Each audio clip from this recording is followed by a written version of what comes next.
Anyway, oh, we gotta talk about B. The Tiffany campaign. How you feel about it?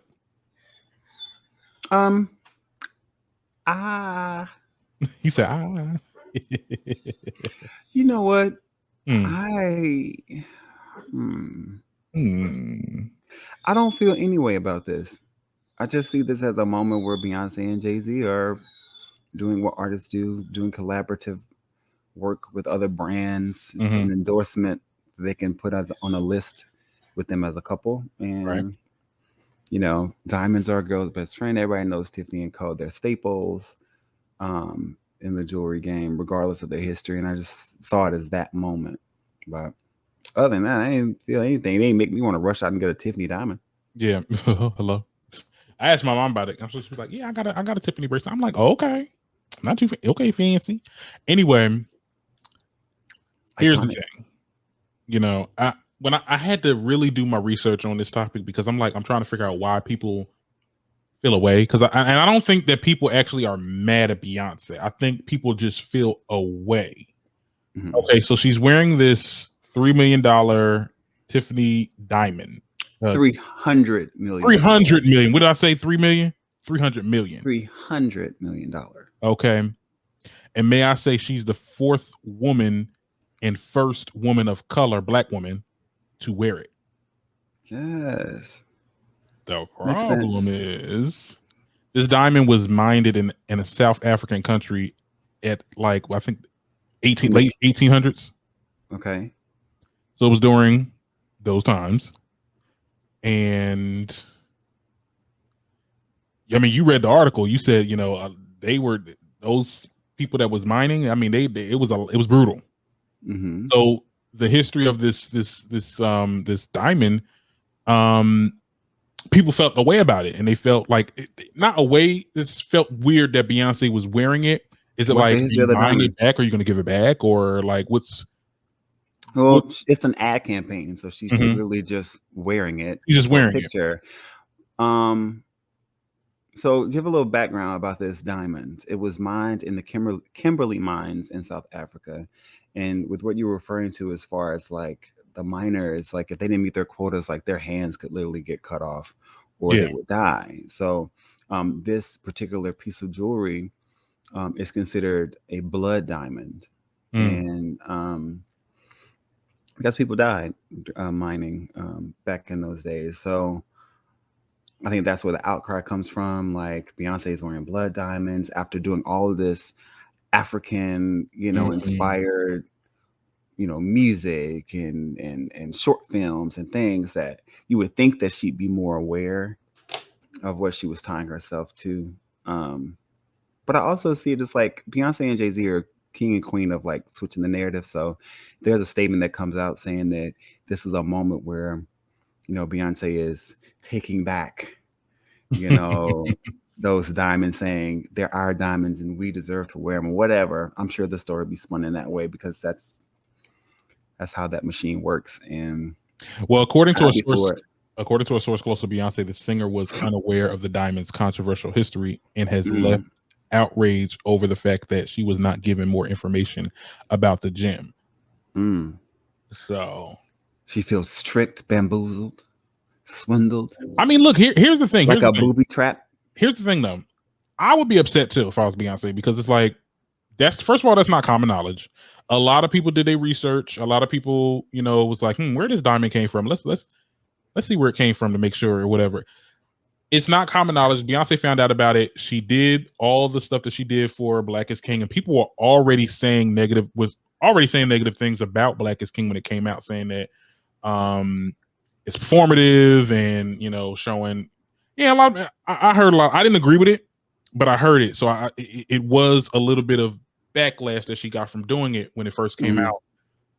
So she's in her eyes I don't need none of this. This is not good on me because now it just looks weird.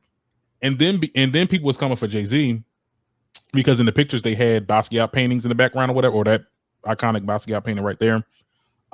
And the way he was dressed and the way his hair was looking, they said he kind of cosplayed the artist. So it was like, it just a lot of people was weirded out by it. That man has had this hairstyle for the past 2 years. He looks exactly how he looked at the Grammys.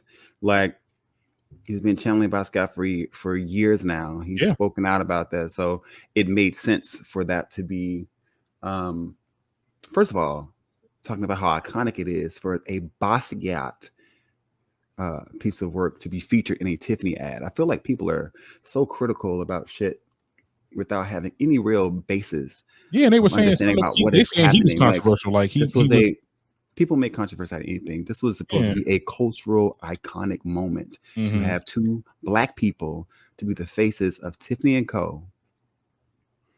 Probably one of the most noted jewelers in the world, for a Black woman to be wearing a $300 million yellow diamond necklace as the first Black woman, the first one.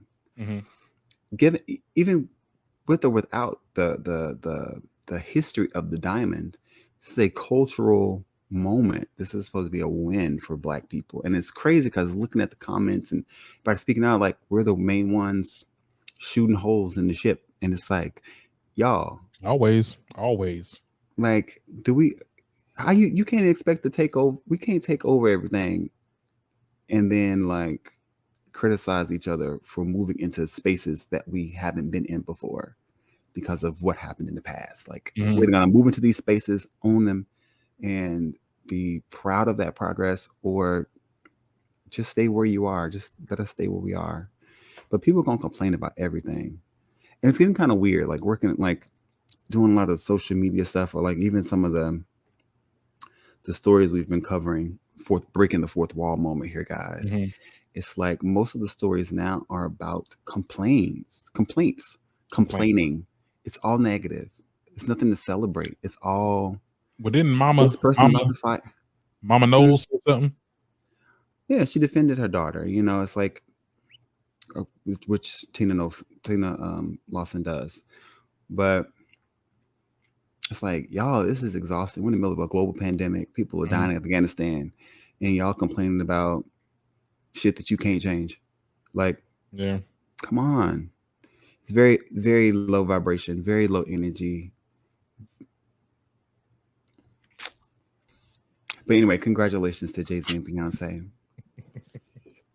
May you continue to put your foot on the necks of those who may never stand in the space that you're standing.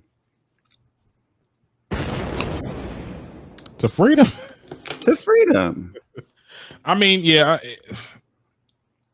To me, the diamond was a little when we found out about it, but I do agree that Beyonce most diamonds. So here's the thing: most diamonds that are highly expensive are going to be blood diamonds. They're older, and there was a totally. What is that? Okay, so there was it gives it a totally different context of the new diamonds that really don't. Diamonds aren't rare. Like, they're not rare. They're expensive, but they're not as rare. Like, you talking about ruby, sapphires, turquoise, that's different. Diamonds aren't rare to Africa. They're not. So for all this hoopla, it's like, for what, y'all? Just y'all are bored. Where it came from, and for people that are trying to say, "Oh, Beyonce should have been educated on this," honey, if that opportunity was given to you, honey, you would not. A lot of people wouldn't have done their research. I think want to buy them. If anything, Black people should be the ones buying up all the blood diamonds.